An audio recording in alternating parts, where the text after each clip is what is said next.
Welcome back, friends. We got another good one for you today. This is another round with my training partner, Manny. I am a little under the weather, so please excuse the voice. Today we're looking to work some leg locks, so I'm looking to enter into the false reap.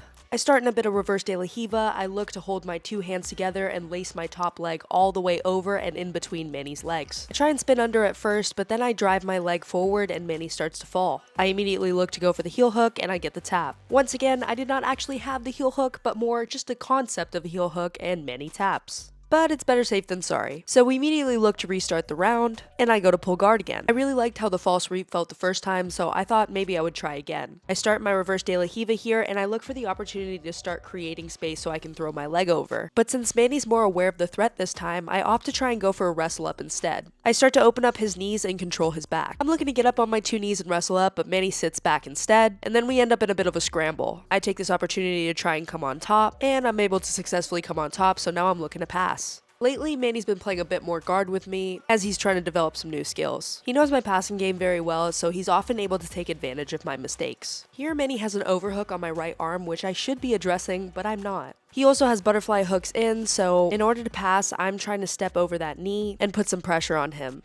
However, the combination of the overhook and the butterfly hooks allows Manny to get a very easy butterfly sweep. As Manny goes to complete his sweep, I try and attach to the legs and look for some sort of leg lock. At first I'm thinking straight ankle, and then I'm thinking about transitioning into 50-50. To do that, I need to pull my leg out, but as I'm going to transition into 50-50, Manny starts to sit up. And here I make a massive mistake, which I will regret for the remainder of the round. I allow Manny to sit up, and now I'm in a terrible position. Here, all Manny needs to do to pass is sprawl his leg back and open up my guard. Realizing I'm in trouble, I start to frame and I try and scoot out. Manny very quickly steps over one of my legs, and now I'm trying to defend the pass. He's staying tight on my hips, trying to keep me from turning, and I'm trying to get to my turtle position. He very quickly hops over to the other side, and I look to frame again, trying to get to turtle, but I get flattened out. Now I'm in trouble as he starts to settle in heavy pressure.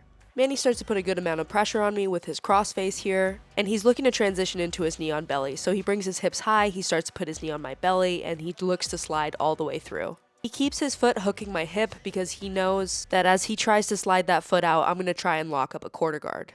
To prevent that from happening, he looks to start controlling and attacking my arm so that I bring focus away from my legs, making it easier for him to mount, or perhaps looking for a gift wrap so he can start taking my back. He starts to control my bottom side arm, trying to force me to give up a gift wrap or maybe looking for a key lock, but in the meantime, I start fighting to lock up a quarter guard. I force a bit of a scramble here and I'm able to lock up my quarter guard. I'm still in trouble here as my wrist is pinned to the mat, and I'm trying to break those grips, but he's just too strong.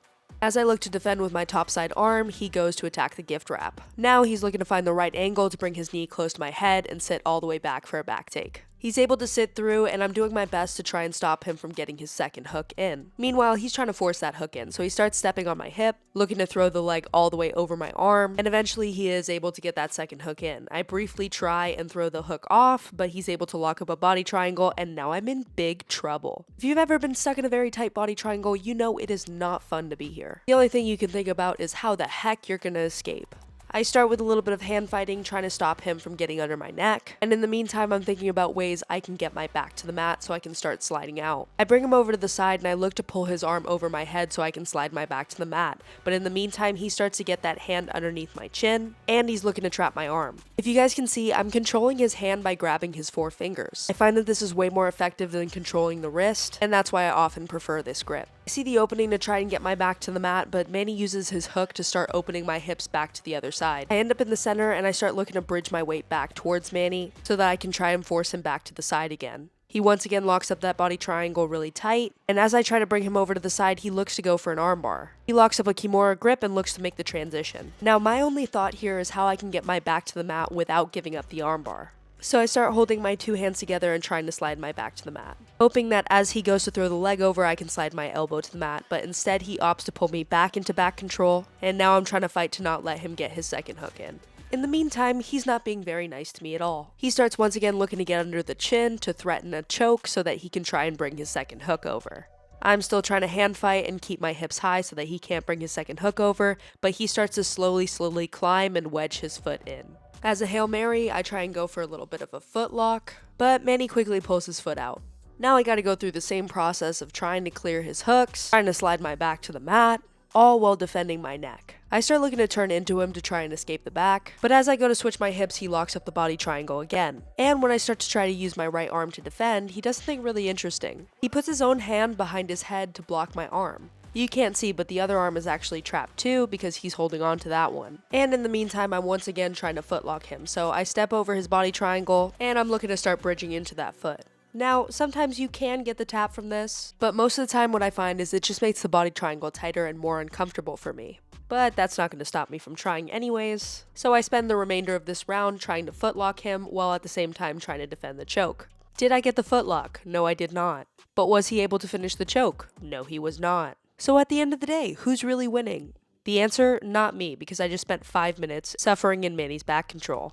Nevertheless, thank you guys so much for watching. If you guys are enjoying this content, please like, comment, and subscribe. It really helps the channel grow. Thank you so much to Coach Caitlin for filming, and thank you so much to Manny for allowing me to film. If you guys have any particular suggestions you would like to see, please leave them down below in the comments, and I'll see you in the next one. Bye!